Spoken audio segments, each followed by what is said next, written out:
Hello and welcome to the show. I am here on BeamNG Drive, going to be taking more of your automation vehicles around our autocross course. We start with a vehicle from Crabsticks 21, this the MDR RX. It is the sort of vehicle that, well, we would expect to go quickly around here. Tiny wheelbase, it is pretty powerful, 380 horsepower from the turbocharged flat 6, all-wheel drive, we've got the traction, also very light. This is the lightest car we have today, and it is just 771 kilos. That's not much heavier than the K car that went out last time. So this is, the power to weight ratio is immense. It's also a very angry, it's a very serious looking car, isn't it? Expecting this to be quick if it has the grip, of course. Sometimes some of these cars can be very difficult to drive. Sometimes, very, very short gear ratios, which, of course, you're going to want short gear ratios to an extent. Sometimes they're a little too short.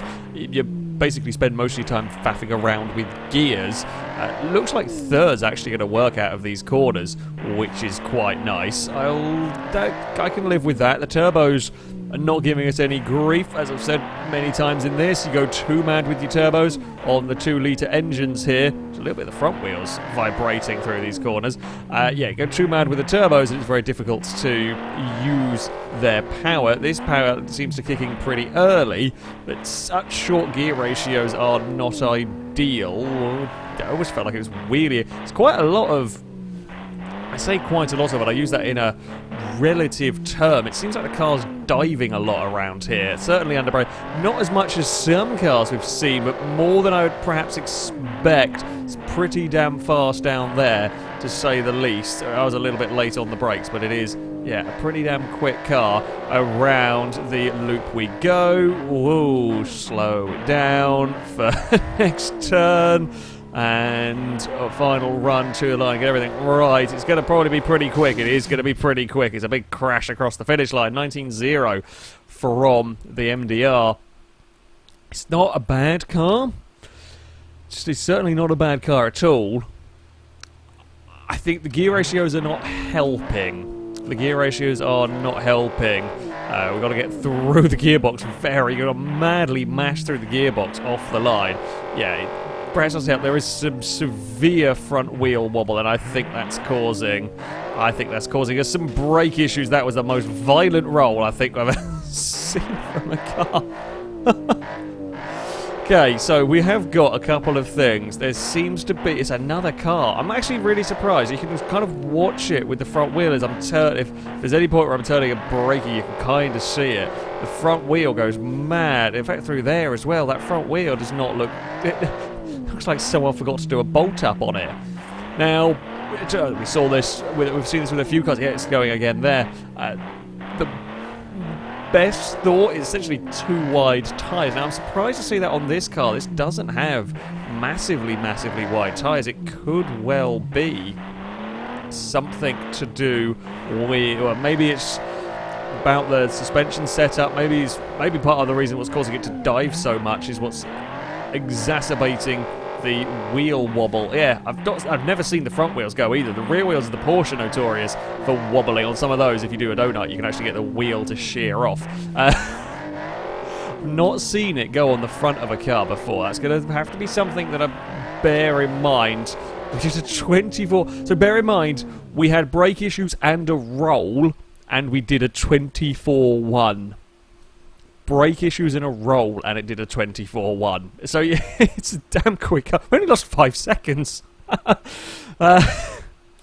Only lost 5 seconds. Okay, here we go. Are we going to go quicker with this car? Fourth gear, to be fair, that probably works actually on that run down there. Third's working so nicely out of these corners. Yeah, that is... I'm kind of really surprised we've seen so many wheel wobbles going on already, but it's what we're going to have to deal with, I think. Once more, don't hit that concrete. This car does have more than enough grip and apparently a high enough centre of mass that if we bump the concrete, we are going for a little bit of a flight. Try and be neat and tidy through there. Now, slow it down for another hairpin. Second gear might work on that bit. Run's feeling better. There's still a little, it's all-wheel drive, there's still enough power or not enough grip because we're spinning the wheels up out of some of these corners. There we go, that was neater. It's kind of smooth and gentle. Don't upset the car, don't do anything dumb with the car. It will get angry, it will spin the wheels, it will cause problems if you do that. Oh, it's actually locking the brakes. The ABS is not quite good enough to prevent the brakes from locking up fully, which is always an interesting one. It's certainly not the first car to have that as a problem. We've got a little bit wandering there, although it does make the hairpin slightly less tight. Final corner to go, run towards the line. Holy crap, that's fast. How did it do that? It didn't feel like it was doing that. You know what, fair enough. That is a 17.0 in the new fastest car through the course. That's another half a second quicker. Did not feel like it was going that far. I mean, you know, credit to the car for doing that. Didn't feel like it was doing that, though, whatsoever. It isn't the nicest or easiest car to drive. The front vibrates. It's scary. The brakes, I don't fully trust. Even with ABS on, it was locking up. But it's still gone fastest. Our next vehicle, this comes from KBKA. It is called the Hyperkei 2-litre FailRace Special. Looks pretty mad, actually. I will give it that much. It's a pretty cool looking vehicle. This is a turbocharged i4 all-wheel drive, 451 horsepower, 337 torque. So more power and more torque than the MDR, but it is, I say significantly heavier. It's 1,162 kilos. That is a little bit on the heavier side for this, well, for this series, if you like. Curious to see how it's going to go. I feel like this could roll over very easily. It's got that higher centre of mass that I feel could very easily topple over. Also, those exhausts are going to, I mean, they annoy me, and I'm not normally a stickler for having everything exactly perfect, so those exhausts are going to annoy some people, I can sense. I suspect that's why it was done. Actually surprised we haven't had more. Well, I say we haven't had more. There have been some interesting exhaust placements. Not so many, though. Anyway, exhaust distraction aside, it's kind of like, no, don't get. We could go the entire 3 minutes talking. Well, I say 3 minutes, 5 minutes talking about exhausts on the car. If I could do that on Midnight Club LA and other games where we modify car on stream, I so would. Anyway, I've digressed quite a lot. The vehicle, it's not bad to drive so far. I'm liking it. It's another one that is moving about quite a lot on the suspension. It's kind of a little bit scary in this, though. It sort of feels like it's a very, very stiff chassis with slightly bouncy suspension. It feels like it's diving, but also picking up the back of the car as we go through these corners. So that's a fun thing to have to deal with. I think we're going to want first, aren't we, to get to the best out of those turbos. Much longer gear ratios, which are helpful. Yeah, first gear is going to be useful in this. I've got slightly distractoed from the previous car. It's not a terrible first run, though. A 20.6 for the Hyperkei. It's not a terrible run. Definitely a bit more time. A few times there I was just miles outside of the power band, so it's going to have to be first gear on the corners. I'm going to have to hope that it is not one where the first to second gear transition, I need that to not be a wheel spinny transition. Some cars might do it a little bit, as long as it's not too bad. We've definitely got to go down to first there. This is, yeah, we're in the wrong gear at the wrong time. We get very little out of this car. That's, I mean, say that's okay. We can work with that. It's so yeah. Our two options are either we get nothing out of it, or we get a potential little bit wheel spinny gear shift transition. I think the lack of speed. Normally I would go for the safety route in this, but it really does struggle with speed if I don't go down to first. So we're going to have to put up with the kick of oversteer. Not ideal, but it is going to have to be the way that it's that it is driven. I mean, it doesn't feel too bad through these cars. As I said before, it's very, very hard to judge sometimes. We saw with that last car, I thought it was quick. I didn't think it was going to be breaking records. You're never quite know what's going to happen with some of these vehicles. Come on, around we go. I needed first at that part, up towards the hairpin. We're diving on those brakes once more. Now the wiggle towards the line. Don't clip the concrete, don't clip the concrete. Fire the car across the finish line. It's a 19.8. Sub 20 is not bad around here. Sub 20 is not bad around here whatsoever. There may be a little bit more time in, in the car. Still funny. Still funny exhausts. Right, let's get through the gears up towards turn 1. It's a little deep, although you can get away with that slightly faster exit. We're back on the power again around these little turns. The handle wing is always entertaining, I find, especially on the little cars like this. It really does look like someone's given it a kind of shopping trolley handle. It's fun. I don't suspect this is producing much downforce, although I'm not quite sure how downforce works in automation, certainly how it transitions into beam. I think I got that into the wrong gears through there. Come on, boxy car. Do some boxy things. There's actually still, I'm watching some vibrations going through the front of the car.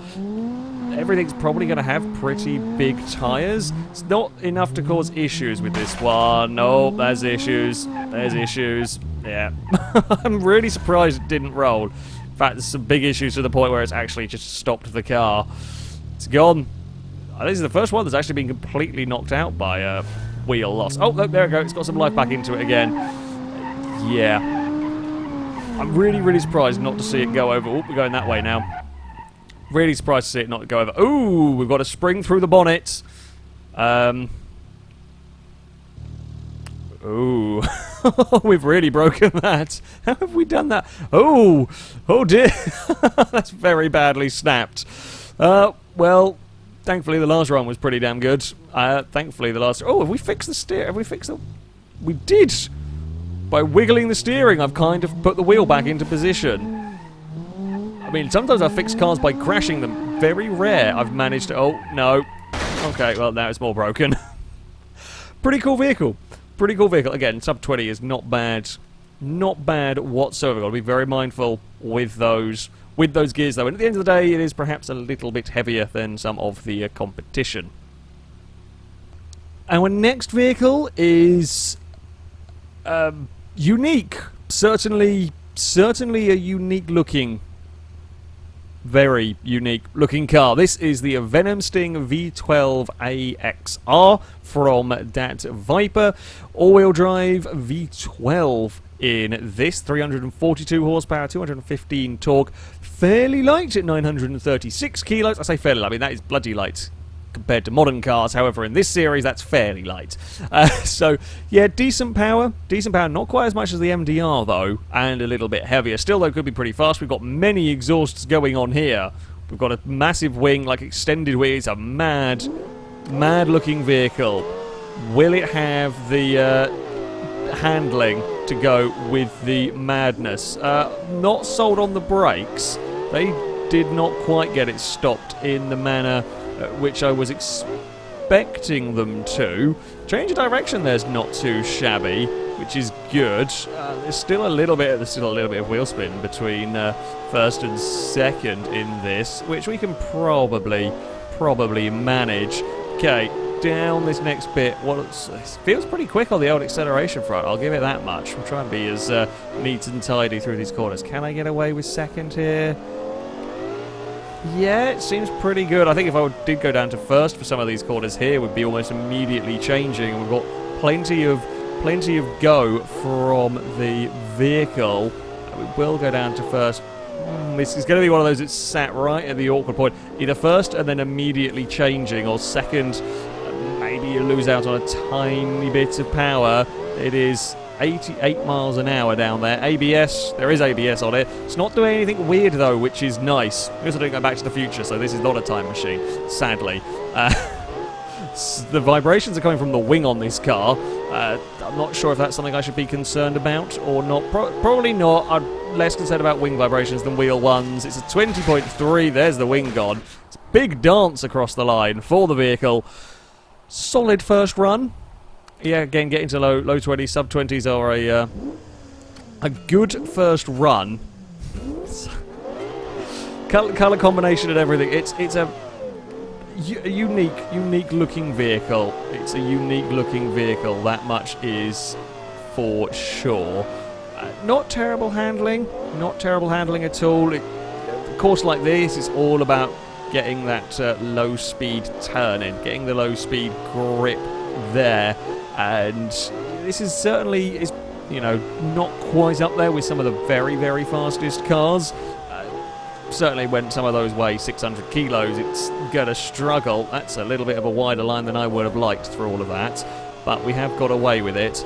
Okay, now we can run a I'm trying to just keep the momentum up through here. We can run a smidge wider there. That's fine, because you'll then be lined up down here towards our next little wiggly section. Can we go crack 90 miles an hour? Potentially, if we get a good run out of here, which we do.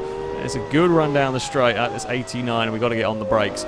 It's really nice to have a car that I actually now largely trust the brakes on. I've said that now, and something weird is going to happen. No, again, it's getting stopped. Sensible, well, I'll say sensible sized tyres, certainly sensible built axles and so on. Not shaking around. It's a 20.9, not faster. We were a little wide in a couple of braking zones, perhaps. I'm not sure. This is another one where I'm not quite sure where the car's losing its time. Not quite sure where it's losing it.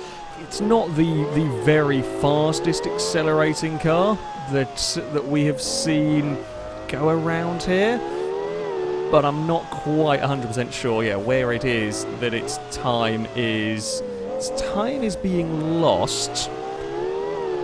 So it is difficult. Sometimes cars that feel very quick are actually not particularly fast. Sometimes cars that don't feel fast do go quick. Sometimes very difficult to drive cars can go very fast as well. And trying to judge when, I mean, there's a lot of different split times do come up here, but this is not a course where you can take your eye off the road ever, pretty much. One mistake around here, I mean, you are a few centimetres from the wall in plenty of places if you're going really quick, and you just can't try and look at split times to try and figure out if you're going faster or where maybe the time is being lost onto this back straight. We go. Fire up the Pinkmobile, jump on those brakes again, slow the Pinkmobile down. It's certainly a nice consistent car at least, and that is a nice thing to have after some of the vehicles that I have driven. It's just a car that I can trust. Once I get on the brakes, it'll slow down. I'll know what it's doing through the corners. Fairly sort of safe amount, little bits of understeer. If you're being a moron, to tell you're being a moron, and that's about 0.4 of a second between all three of its runs.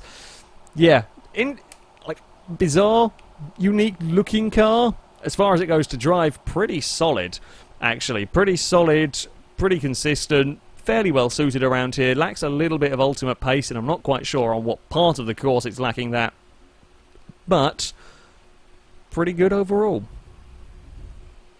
The final vehicle to run today, this comes from a Jackhammer MC. It is called the Tinto 615 Compact, and interesting looking car. It's kind of angry and kind of happy all at the same time. It's again, a unique looking vehicle. You wouldn't mistake this for anything else. All-wheel drive flat 6 in this, naturally aspirated here, 189 horsepower, making it the least powerful car, only 148 torque. So it's the least powerful, least torquiest, fairly light, 905 kilos, not quite as light as the MDR, but still, yeah, fairly light. See what it can do. Short wheelbase is good. High centre of mass potentially not so good. Mighty wing. I mean, you can't go wrong with a mighty wing most of the time. What we're going to have gear ratio wise? Second gear probably. Now, as I say, 189 horsepower. It's not actually that much in this series. However, if you've got a grippy car, it doesn't necessarily need a huge amount. We saw last time out with a whole 66, 67 horsepower. The little K car went very fast around here for what it is. You know, it's really challenging the very top. Sure, you're going to have to be able to accelerate like them, but you can still get a lot of speed if you've got enough grip.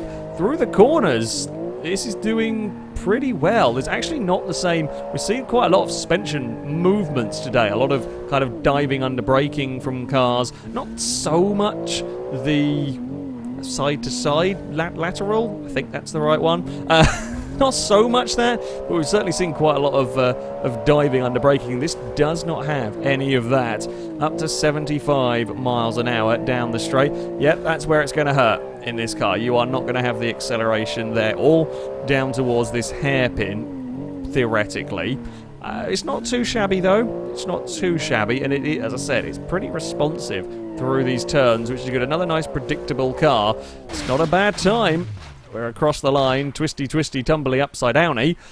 21.8. It is, yeah, not a terrible time. Not a terrible time whatsoever. There may be some more speed in the car as well if we get things right. Gear ratios are nice and sensible in this. I think second gear potentially out of these corners is what we're going to want. Just jump on the power, let it do its thing. We can run a little wide there. It's fine because you'll be in position to take this next corner. No, we'll go for first for these tighter ones. Maybe second for some of the slightly earned. Okay, maybe I might have lied slightly. It's I thought second was going to be okay. It might be a little low in the rev range. It's still getting going nice enough. Sometimes it's easy to. I say it's easy. When you're driving 400-500 horsepower cars around here, you can't expect everything to quite accelerate like them. And I think I'm better off not going for that gear change in the middle of the acceleration zone and upset the vehicle. I mean, it will slightly oversteer if you are a lunatic and poke it with a stick. Otherwise, pretty well behaved. And again, there's no wobbling. I trust the car to go in a straight line. And I know that sounds silly, but the amount of cars that will wander, even all-wheel drive, you know, not necessarily ludicrous powered cars, they'll just wander going down that straight as they're, you know, spinning the wheels or doing something peculiar. This is not. This, again, is another car you can trust to not do stupid things. It's 21.4, another 0.4 of a second. Knocked off its time. I don't know if we can quite get it into the 20s. It might be asking a bit too much. Again, this is another car. It's had two runs that are pretty solid, and where I'm going to find time, we're not quite so sure. If we go, I don't think there's really any time to be found in second. So I think you're almost immediately having to change. Oh, sorry, into first. Yeah, I think you're immediately having to change back up anyway. Yeah, the power delivery is good and smooth. It's another car that I think would be a good fun, like, one make race series. If only we had proper multiplayer racing in Beam one day.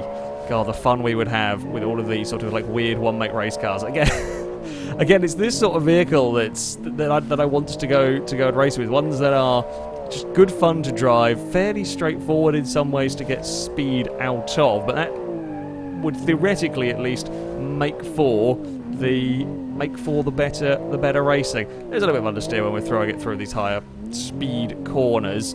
We're going to be alright through there. Yes, we will. And now jump on the throttle. Can we get up towards 80? I don't think. Nah.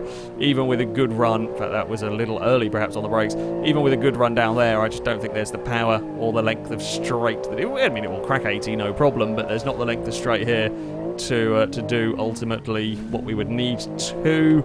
It was okay around the hairpin. Let's try and be neat and tidy there. Run across the line. It's not better. It's 21.7. We were a little early on the brakes down that back straight, but pretty consistent in terms of its speed. A fun car. Probably ultimately lacking the power of some of the high ups vehicles, and it's good through the corners. But also not quite as good as the cars that have gone for ultimate grip and not got the power of some of the others. Still good fun to drive and an interesting looking vehicle. So on to our leaderboard, and the MDR will go to the top of the table with that 17.0. We're ever so close to getting our first car into the 16s. Was not perhaps expecting that sort of speed out of the car. But there we go. That is going to be that's a quick time. It's another 0.6 of a second faster down the road. I mean, we're almost 1.5 seconds quicker than the Excalibur and the Mini, so yeah, that's some mighty speed. The Hyperkei car, that will go in 2 and 8th place with the 19.8, and you can see just how close the table is getting.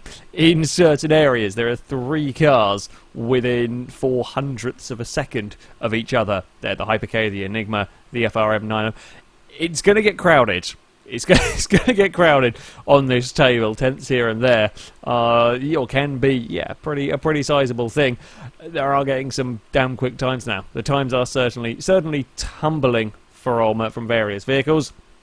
We do have to go a little bit further down to find the other cars from today's episode, although it isn't too much further. The Venomsting, that'll go into a 17th place, a 120.3. It'll put it ahead of the Kestrel, a fraction behind the Eurotrack and the V16 Supervan, mad Supervan thing.